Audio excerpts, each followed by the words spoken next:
Yep, we got all the framing done. Everything's cleaned up. We brushed and washed and then sealed these beams because those will be exposed.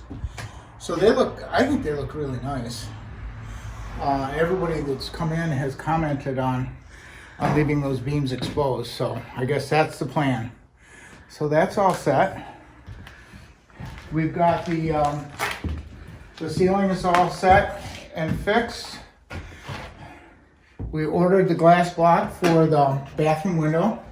So that's all set for in there. The plumbing has gotten started. Electrical is done. Which much sighing and groaning to get this in, but it's done. Because it was old electrical that I thought we could use, but in the end it was just easier to pull it out and to replace it rather than try and use the old electrical. Codes have changed as far as ground wires and connections and GFIs, and we couldn't mix the two systems. They just wouldn't match. So the electrician convinced me that we'd be better off just doing a new system and not trying to play around with the old stuff. So because we couldn't get in the walls, we're going to go with some floor outlets, because with the beams that went out, we couldn't get in there. So we abandoned those and putting in floor outlets. And the same is true with the heating. We went to floor registers rather than try to do wall registers, because we just, with the beams down, there's no way past them. So we had to go for that. So that's all set. We furred out the archway so that we can continue that. And this is all set. Yep, the plumbing, some of the plumbing is in, the rest of it should finish up next week. So we're hoping for that. And then upstairs, we really finished upstairs and we got the foam in on Thursday. So that really makes a difference up here. Put this window in because we thought that otherwise the stairway was going to end up a little bit dark. So I put that window in there so that the stairway, and then we've got about 9 inches of open cell spray foam in here, which gives us insulation, it gives us vapor barrier, it gives us soundproofing, and it gives us rigidity. It kind of like cementing the building in place. So now it's not going anywhere. Drywallers come through. He claims it can be done, so we'll see. We managed to get everything straight. We gave up on level and plumb. We got straight. So the ceilings, he's going to go over. The walls, he's going to do in. You know, some of this stuff needs to get patched in. It's just, again, upstairs was such a mishmash of different techniques, if you will. This is plaster lath. This is wood lath. That was no lath. So we had to strip it back down as far as we could and leave as much as we could, because I really did not want to take the attic stuff out, because that would really get messy. So he's going to go over this. This will be new. This has already been gone over once, and he's going to go over this and go over all of that.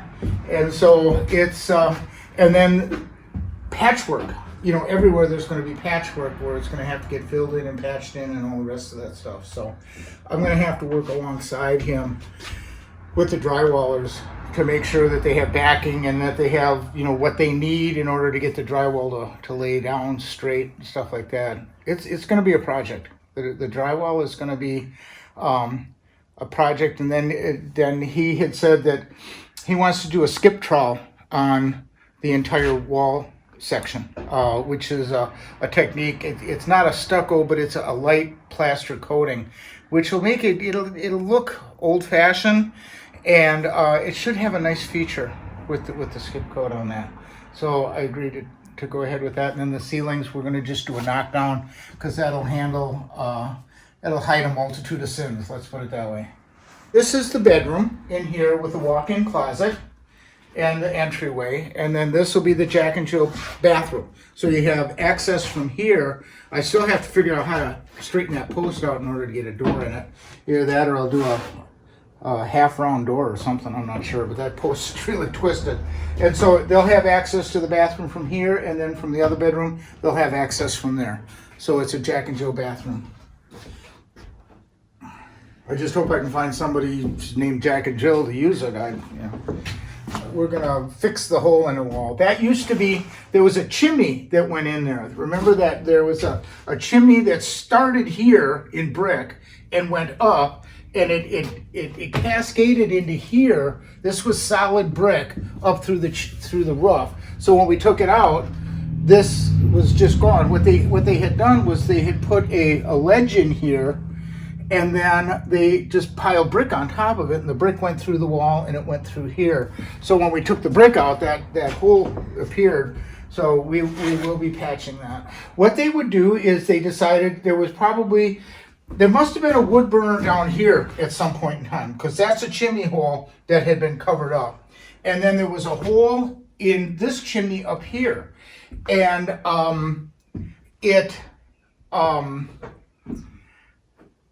they had one here that went up. It was probably, in the old days, probably a wood burner that they had up here for heat. That's how they heat it. So this one came up here.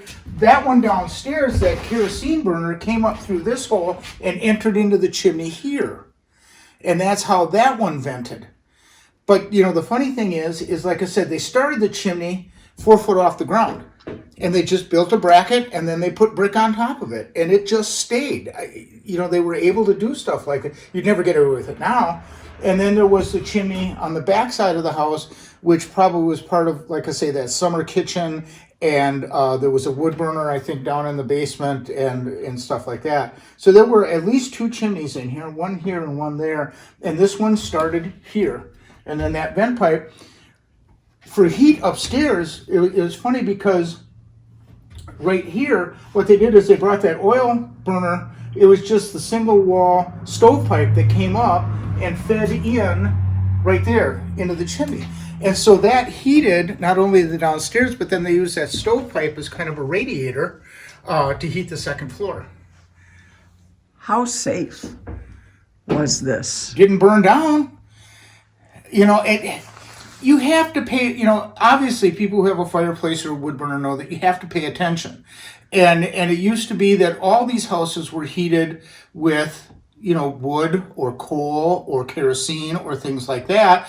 And I've seen them where you would put a kerosene heater on that wall and carry the stovepipe all the way across the room and then up the chimney. And that stovepipe acted like a radiator, because the heater would throw off heat, but then that pipe carrying the fumes out also, carried heat and acted like a radiator, and then it went up and out. Obviously there's not too many 1850 houses left, so at some point in time it probably failed. But if you were careful, and the same thing with, now fireplaces and wood burners, you have to pay attention. Well, right now it's probably just going to be this beam here, and what I want to try and do is I honestly think what I'm going to end up doing is, you can see it straight to here, and then it curves east. So I'll probably chainsaw this down and then go at it with an axe to remark it, and then I'm going to put a door in here that swings over that way. We're going to have to stick with on each floor you have to have at least one 2.8 door into a bathroom. So this one might end up at 2.6, but that one's going to be a 2.8. So each floor has to have a 2.8 door per code. So we'll see what we can get in here. I want to leave this beam exposed because I think it's neat. Bring the drywall up to here, leave this exposed, and do that. And I do have some pine board V-groove, and I'm looking for some place to put that in order to keep kind of the wood theme going. I just haven't figured out exactly where that's going to go just yet. So we'll see. Still loving this project? Unfortunately, yes. I just went and spent a fortune on a glass block window. I had to have, I can't do things normal, so we did 4-inch of one kind of glass block around the edge, then we did 6-inch of another glass block inside of that, and then we did 8-inch through the center of another glass block, because I don't know why. It looks right. I needed, I can't stand conventional. And the guy kept saying, well, we do it a lot cheaper this way. We do it's not a matter of cheap. It's what's going to look the best, you know. And glass block isn't the most attractive stuff in the world, but you can do some nice designs with it. You can do different sizes, different shapes, different textures. And, you know, for that bathroom, I want the bathroom to pop. You know, I really want that bathroom to pop down there. And so with the clawfoot tub, glass block window, probably a black granite top, you know, white wainscoting. I figure if I can do the kitchen, I can do the bathroom. You know, by the time they hit the living room, I should have them. So that's my plan.